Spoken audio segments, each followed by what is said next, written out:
Hello students and welcome back to channel Siraj Shaikh degree study. आज analysis of financial statement यानी कि vertical balance sheet का lecture number 5 है, जिसमें हम कवर करेंगे कुछ नए points of vertical balance sheet. तो स्टार्ट करेंगे आज का class.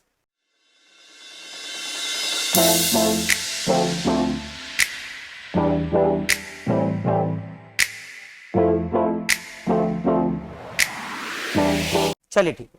In the previous lecture मैंने आपको वापस से फॉर्मेट एक्सप्लेन कर दिया था सुहानी। अब ध्यान देते, सबसे पहला मार्किंग करेंगे कौन सा चीज कौन से अकाउंट में जाएगा। पहला क्या दिख रहा है, following balance appeared in the books of Mrs. Lakshman Limited as on 31st of March 2014. You are required to prepare balance sheet in the vertical format.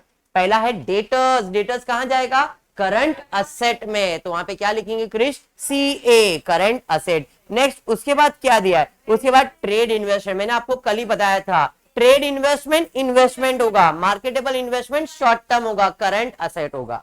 Clear. तो यहाँ पे ट्रेड इन्वेस्टमेंट कहां जाएगा प्रिया, इन्वेस्टमेंट में जाएगा। Bank overdraft, bank balance current asset, bank overdraft current liabilities. Public deposit, public deposit जो है ये आपका बोरोड फंड है। लोगों का पैसा जो आपके पास पड़ा है वो आपका लायबिलिटीज है, बोरोड फंड है। तो ये किधर जाएगा, बोरोड फंड में, BF। नेक्स्ट उसके बाद क्या है, bills payable, anything payable is my liabilities, which liabilities, current liabilities. Next general reserve, reserves and surplus owner's fund में जाएगा। याद आया। नेक्स्ट उसके बाद क्या है, bill receivable, anything receivable is my asset, current asset में जाएगा। Vehicle fix asset. 10% preference share capital, capital share holder fund बोले तो ओनर्स फंड में जाएगा। नेक्स्ट उसके बाद क्या है, 10% बाद commission on issue of shares not written of, इसे कहते हैं बोगस असेट, बोले तो मिसलेनियस असेट है। मिसलेनियस एक्सपेंसेस लिखो, MISC। Next provision for tax, current liabilities. Bank loan, borrowed fund, loan है तो बोरोड फंड में जाएगा। Next advance tax, advance tax कहां जाएगा, एडवांस में टैक्स दे दिया, कहां जाएगा, करंट असेट। एडवांस टैक्स क्या है, करंट असेट। प्रीपेड बोलते हैं, प्रीपेड आपका असेट होता है, कौन सा asset, current asset. Next prepaid expense कहां जाएगा, प्रीपेड एक्सपेंस करंट असेट में। क्लियर है यहां तक। नेक्स्ट उसके बाद क्या है, उसके बाद दिया है क्रेडिटर्स, कहां जाएगा, क्रेडिटर्स जाएगा लायबिलिटीज, करंट लायबिलिटीज में। Capital reserve, reserves and surplus यानी कि ओन फंड में जाएगा। शॉर्ट टर्म इन्वेस्टमेंट बोल दिया है, शॉर्ट टर्म मतलब current asset. Next short term के बाद plant and machinery fix asset. Outstanding expenses current liabilities. Cash and bank current asset. Profit and loss reserves and surplus own fund में। Stock current asset. Land and building current asset नहीं, fix asset. Equity share capital owner fund में जाएगा, share holder fund में। Preliminary expenses not written off, miscellaneous में जाएगा। Very good. Debentures, debentures borrowed fund में जाएगा। Propose dividend current liabilities. Advance to the supplier, supplier को आपने advance दिया है, इसके पहले आपने एडवांस टैक्स दे दिया था, सप्लायर को दिया, ये सब करंट असेट में जाएगा।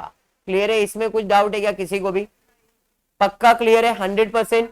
अब क्या करने वाले, मार्किंग तो समझ में आ गया है। सोर्सेज ऑफ फंड से स्टार्ट करते प्रेजेंटेशन करने के लिए। तो पहला है सोर्सेज ऑफ फंड, जिसके अंदर फर्स्ट हेडिंग आएगा ए। क्या है ये तुम्हारा, ओन फंड। ओन फंड में तीन चीज होता है। पहला क्या होगा, शेयर होल्डर्स फंड, बराबर है। अब शेयर होल्डर फंड में क्या क्या आने वाला है, तो शेयर होल्डर फंड के अंदर आएगा equity share capital and preference share capital. तो देखो क्वेश्चन में इक्विटी शेयर कैपिटल दिया है क्या, हाँ सर इक्विटी शेयर कैपिटल दिया है। कितना दिया इक्विटी शेयर कैपिटल, बोलो जरा। इक्विटी शेयर कैपिटल देखो कितना दिया है, 16 लाख। चलिए इक्विटी शेयर कैपिटल 16 लाख, प्रिया बराबर है। प्रेफरेंस शेयर दिया है क्या, हाँ सर 10% प्रेफरेंस शेयर कैपिटल भी दिया है सर। कितना दिया है, 8 लाख दिया है, 8 लाख लिख देंगे। टोटल करेंगे तो अपने को टोटल शेयर होल्डर फंड मिल जाएगा। टोटल शेयर होल्डर फंड कितना आ जाएगा, 24 लाख। कौन से कॉलम में चले जाएगा ये, सेकेंड कॉलम में, 24 lakh. Any doubt in this, 100% clear. First heading था। सेकंड क्या है? Reserves and surplus, reserves and surplus. अब रिजर्व्स एंड सरप्लस में देखते हैं कितने रिजर्व्स दिए। तो यहां पे आपको पहला जनरल रिजर्व मिला है, उसके बाद आपको कैपिटल रिजर्व मिला है, उसके बाद प्रॉफिट एंड लॉस, 3 रिजर्व है। देखो पहला जनरल रिजर्व है, तो जनरल रिजर्व लिख लेता हूं। वेरी गुड, जनरल रिजर्व कितना है? 1 लाख। उसके बाद है कैपिटल रिजर्व 1,50,000। उसके बाद मुझे दिया है profit and loss credit balance, तो अपने लिए वो रिजर्व हुआ। प्रॉफिट एंड लॉस क्रेडिट कितना? 4 लाख। अरे समझाइए, इन दोनों को जब मैं तीनों को ऐड करूंगा तो क्या मिलेगा? Total reserves, reserves and surplus कितना? 6,50,000, 6,50,000। अंडरस्टूड? हाँ या नहीं?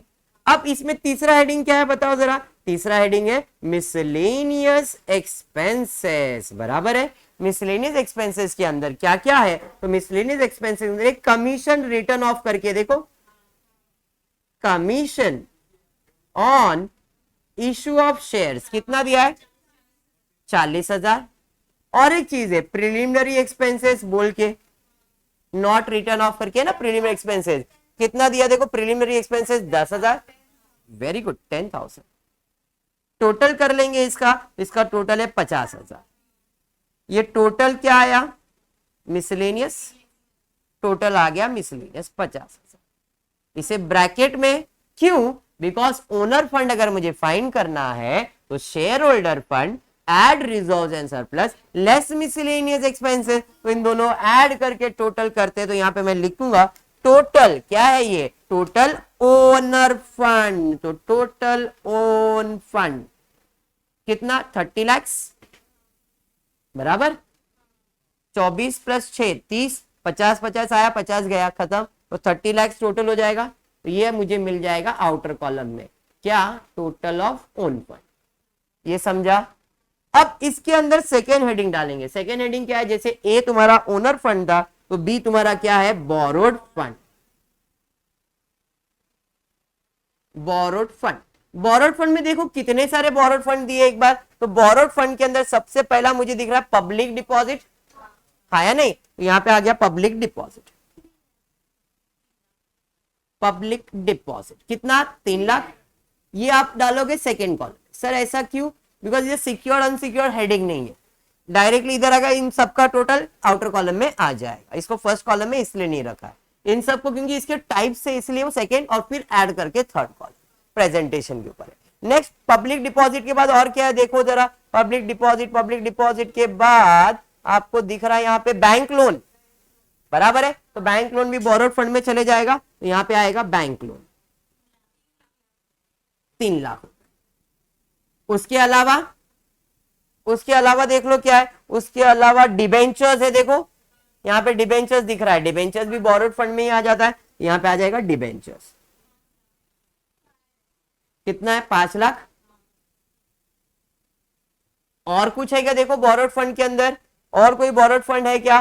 Borrowed fund, borrowed fund, borrowed fund नहीं बाबा। कैपिटल रिजर्व नहीं, नहीं नहीं नहीं, हमने और कुछ भी मार्किंग नहीं किया है। क्लियर है यहां तक? पक्का क्लियर है? तो इसका टोटल कितना था बताओ जरा। इसका टोटल हो रहा है 11 लाख, बराबर है। इस टोटल को हम क्या कहते हैं? Total of borrowed fund. यहां पे टोटल बोरोड फंड मिल जाएगा। टोटल बोरोड फंड कितना है? 11 लाख, 11 लाख। जैसे दोनों को मैं ऐड करूंगा तो मिल जाएगा टोटल कैपिटल एम्प्लॉयड कितना? 41 लाख। अरे सही है, बन गया तुम्हारा लायबिलिटीज। समझा क्या? मतलब सोर्सेज ऑफ फंड में दो जगह से पैसा आने लगा। खुद का पैसा, पराया पैसा। खुद का पैसा 30, पराया पैसा 11 लाख। दोनों को ऐड किया तो 41 लाख आ गया। अब पैसा आया, सोर्स हो गया, तो सेकेंड हेडिंग में जाने वाला है क्या है? ये application of fund. Current liabilities है, एप्लीकेशन ऑफ फंड। ठीक है, अब क्या करोगे, अब इसके अंदर हम लोग को पोस्टिंग करना है, जिसमें सबसे पहला हेडिंग क्या आने वाला है, तो एप्लीकेशन फंड में सबसे जगह पहला पैसा कहां जाता है, फिक्स असेट के अंदर, फिक्स असेट।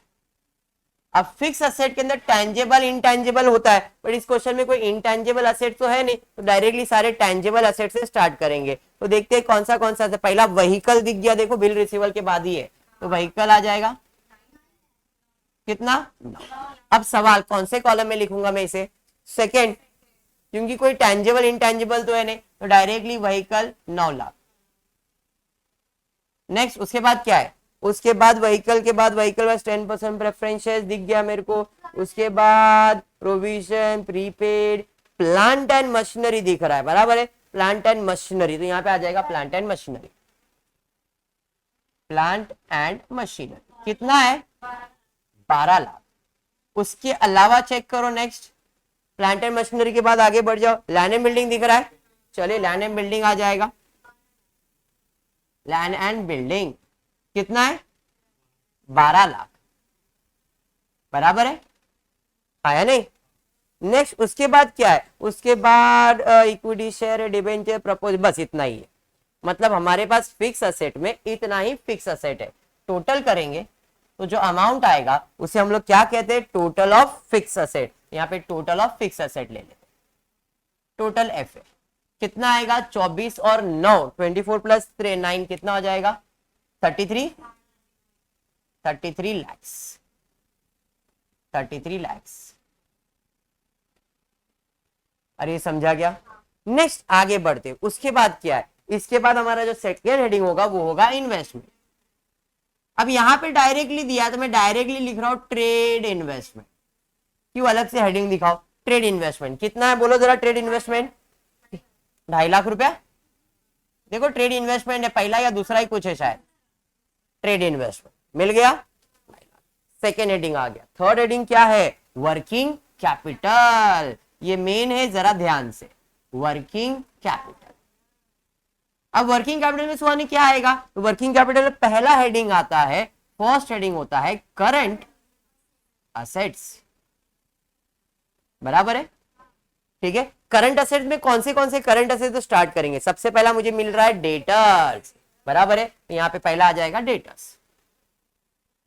कौन सी कॉलम में अमाउंट लिखेंगे, फर्स्ट कॉलम में, इसका टोटल करंट असेट इधर आएगा। वैसे करंट लायबिलिटीज का total second, current asset minus current liabilities करेंगे तो जो आंसर आएगा उसे वर्किंग कैपिटल कहते हैं, समझाइए। तो करंट असेट में डेटर्स कितना है बोलो, 2 लाख। उसके बाद डेटर्स के बाद क्या है, डेटर्स के बाद ट्रेड इन्वेस्टमेंट नहीं, बैंक ओवरड्राफ्ट नहीं, पब्लिक नहीं, बिल रिसीवेबल, वेरी गुड, यहां पे आ जाएगा बिल्स रिसीवेबल, कितना है, 2 लाख रुपए।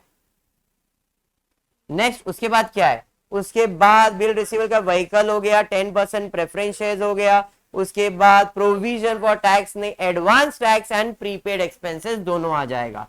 तो यहां पे advance tax and prepaid expense, advance tax कितना, 3 लाख, प्रीपेड एक्सपेंस कितना, 1 लाख, टोटल कितना, नहीं और भी कुछ है क्या, चेक कर लेते ना पहले, चलो ये हो गया। फिर उसके बाद एडवांस टू सप्लाई, देखो नीचे ही दिख रहा है एडवांस टू द सप्लायर, तो ये भी आपका असेट है, एडवांस टू सप्लायर कितना, 60,000। उसके अलावा प्रपोज डिविडेंड है,